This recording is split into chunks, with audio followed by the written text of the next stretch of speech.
लोकांना विरोध घ्यायचा दृष्टिकोन ठेवला असता तर कदाचित ही वेळ आली नसती. पण ठीक आहे, झालं. पण हे दीर्घकालीन आम्ही समजत नाही.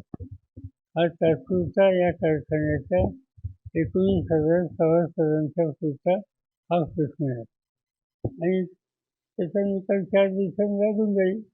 पवारसाहेब एकेकाळचे आपले मित्र शंकरराव तावडे यांनी काल जाहीर सभेमध्ये एक आरोप केलेला आहे की जी बारामती सूतगिरणी काढायची होती त्यावेळेस आपण मुख्यमंत्री असताना मी त्यांना म्हणलो होतो की फक्त माळेगावचेच कार्यक्षेत्रातील आपण सभासद घेऊन त्यांची इन्व्हेस्टमेंट करू, परंतु पवारसाहेबांनी सोमेश्वर असेल, माळेगाव असेल ही लोकं घेतली आणि 90% माळेगावची इन्व्हेस्टमेंट होती.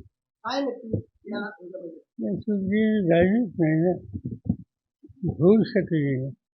आणि गंमत अशी आहे की उदाहरणार्थ साखर कारखाना, ज्या कार्यक्षेत्रात ऊस आहे त्यांना तिथे घेतायचं.